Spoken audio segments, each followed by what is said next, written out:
Hey guys, it's time to rise and shine. So, I warned you I might do this, and it's book review time. So, I'm going to be doing a book review for you, and the reason I did that is because I just read that in a survey of American adults, over 25%, that's over one quarter of adults, did not read a single book last year. Now I know why they say that you can't trust anyone over 30. So, anyway, with that in mind, I'm going to do a review for you of my favorite book in the entire world, Infinite Jest by David Foster Wallace. And as you can see, the book is freaking huge. So basically, if you were to read one book this year, I suggest you read Infinite Jest by David Foster Wallace. It's a huge book, about 1,000 pages. That's like 3 pages a day for a year, and at the end of which, this year, you'd be able to talk to me about Infinite Jest, my favorite book, and that would be my favorite thing of this year. So please read this book. It's huge, but don't let that shy you away from it. It's really freaking amazing. And it's by this guy named David Foster Wallace, and he is basically a certifiable genius. He won a MacArthur Genius Grant, and went to Harvard, and he took philosophy there, and he wrote this 1,000-page book, among a bunch of other things. He became, in his last years, kind of like the American writer, at least the writer father of American Zen, and it's pretty amazing. This book is it's set in a not so distant future where all of the years are sponsored by a certain corporate product. So there's the year of Glad, the year of the Whopper, and in this not so distant future, America, Canada, and Mexico are all one country, united under the banner of a name called Onan. So the strife that this unification causes breeds a terrorist organization of wheelchair rolling assassins, and they are looking for the entertainment, and that is a film cartridge around which the central plot revolves. It's called the Entertainment, the Samizdat, or Infinite Jest, depending on who is talking about it. And this film cartridge is so captivating that if any viewer who sits in front of it and views it will forego eating, sleeping, and even going to the bathroom in order to keep watching this. So it's the epitome of addiction. And there's a scene where person after person comes into the room and watches the thing, and then they have to eventually the police get called and the medics are sent, and it's really it's an amusing scene, but it's also kind of terrifying. And so that kind of gives you a feel for the main one of the main themes of the book, which is addiction, which leads me into the characters. One of the characters in the book is a addict to alcohol. He's actually not in the book very much, but the film that he produced, The Entertainment, or Infinite Jest is the title. The film that he produced is all around, it's in everything, it permeates the book. And that person who made the film, his name's J.O. Incandenza, also known as the Sad Stork, also known as the Mad Stork, also known by his family as himself. So that guy, his family is one of the central wheels around which the story turns, and especially his son Hal. And yes, the name is a reference to the supercomputer in 2001: A Space Odyssey. Hal's memory is such that he's memorized the entire Oxford English dictionary and things like that, and he's really funny, but he's also a really good tennis player, and the educators at the academy that he lives in think that he might be able to go pro, and so the pressure of that is building, and we see that take kind of a toll on him, where he kind of delves into substances, as Wallace calls them in the book, and so that's one of the main characters is Hal, and he's kind of the mind, the brain of the book, and you'll see why that's really important as you read. The other really important character is a drug addict named Don Gately, and he's 7 foot tall, 350, maybe 400 pounds. He's a huge dude, and he works at a halfway house for recovering addicts.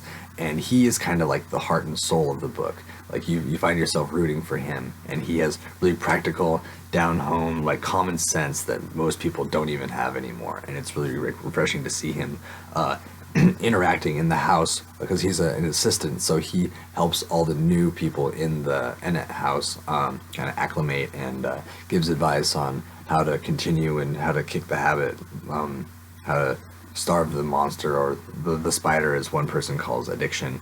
And so the setting of the book is mainly set in, we have the Ennet House Recovery Center where Don Gately is, and then it's down at the bottom of a hill, and then at the top of the hill is Enfield Tennis Academy, and that's where Hal Incandenza lives. The J.O. Incandenza, his father himself, the Mad Stork, he actually invented the tennis academy, and so his legacy is carrying on at the school. And so this, both of these places are in Boston, Massachusetts, and they're basically as different as you can get. White collar, spoiled rich kids kind of, and then addicts down at the bottom, and they're in the same place, and we see them kind of interact with each other. And they actually don't interact at all, but like the themes and what the currents that run through definitely relate to each other.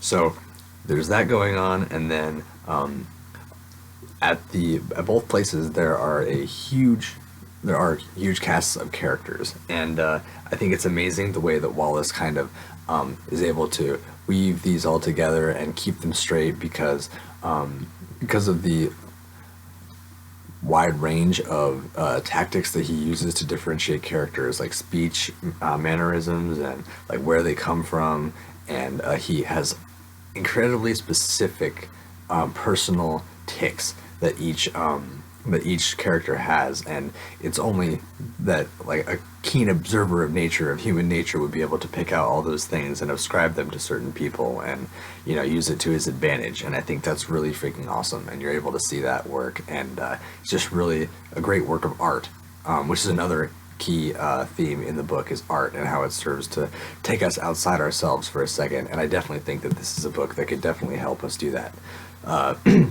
I saw recently that they showed that in a study, reading is more effective than pretty much any other method to reduce stress, if you're doing it for pleasure or entertainment. And so that's interesting. The setting is mostly Boston, Massachusetts, but also some parts in Arizona, which take place with Hal's brother and J.O. Incandenza's son. So he's a professional football player, turned football player, from being originally a tennis player who wasn't going to be able to go pro. So we see him and his estrangement from his family and how that relates to the story. But also in Arizona, there's a bunch of conversations that happen between two different spies, one from the CIA and one from the wheelchair assassins group, and they talk about like nationalism and giving yourself away to certain things, and we see the interplay of like international philosophy and the way they live compared to the way that Americans live, which is more like I gotta grab all the gusto I can because we only go around once. It's very immature, short-sighted way of thinking, and I think it relates a lot to the way that we're living with the planet. Like, everybody wants to party, but nobody wants to clean up. So that's really interesting how that works, and fascinating, actually, I would say. And there's just really good use of dialogue in the book. Like, most of the time, character speech tags like he said, she said aren't really necessary, because because Wallace evokes such a real speech mannerisms for each character. You're able to tell who's saying what, especially in the back in the in the end notes. There's a conversation between Orrin, who the brother who lives in Arizona, and Hal, who lives in Boston, and they're on the phone with each other, and it's probably one of the funniest conversations I've ever read in any book. It's just really hilarious and also well thought out and smart, and it gives a bunch of backstory without being really freaking annoying and obvious about it. So that's really really recommendable, I think. Also, point of view, Wallace goes through a bunch of different points of view. He's able to analyze situations and people and ideas and philosophies from all different types of points of view, and he's able to give a kind of kaleidoscope of thought on a certain on an issue that some people might not have been able to think about so complexly and so thoroughly. Well, that's what fiction does. It helps us to think about things in a different way, see life in a different way than we would normally, and I think that's really important. It creates empathy, and empathy is something that we are sorely lacking, I think, increasingly more and more and more. So that's another reason why I recommend this book really highly. The description, though, the description in this book, I don't want to read the passage because I don't have that much time on this video anyway, but the description, whether he's talking about a winter morning, like silently falling snow in Boston, or if he's talking about a heroin addict who's going through the DTs, seizing, and like trying and eventually swallowing his tongue, is just like so flooring and moving. I don't think that anybody would miss out, or like would be wanting when reading this book. I really don't think. Also, theme of the book is mainly addiction, but also art and loneliness and alienation. And I think also a really big part of the book takes place in AA, because it's a recovering, and it houses a recovering center for addicts. And so there's a lot of sections in the AA scenes where Wallace is describing like what it's like to hit rock bottom, and what the life of an addict's like, and he just like hits it so well, and he creates such empathy for these people who, like, I live around Olympia, Washington, and people do not treat addicts very well. They see them as scum. They see them as pieces of garbage because, yeah, they steal, they do things that they probably never thought they would do in their wildest dreams. And Wallace gets it right and talks about it as a disease, and he even includes the statistic that 2/3 of addicts report being abused sexually or physically in their childhood years. So we see that these are people who have been hurt, especially usually by the people who are supposed to love them the most. So that empathy is created, and it's not lost on me. It won't be lost on you. I think that you will find it a worthwhile experience to read this book. So yeah, I really hope that you take my advice. This book is probably not more than $20. You'll probably find it for like 15 or maybe even less somewhere else. Like, go to Amazon, search the other sellers for Infinite Jest. You can find a beat up marked copy. Marked copies are even better. They'll help you understand. You'll read certain things that people wrote in the marginalia, and you'll be like, oh, okay. Yeah, it helps me figure this out, like understand this thing. So $15, $10 for a whole year, you have entertainment for a whole year. Like, I promise you, you could read this like so many different ways, and it never gets old. This is my 4th time reading it. So I really hope that you take my suggestion, and I give this book A+++, because 3 is a really good number. I don't want to go all the way to 9, which is my favorite number. So yeah, the book is Infinite Jest by David Foster Wallace.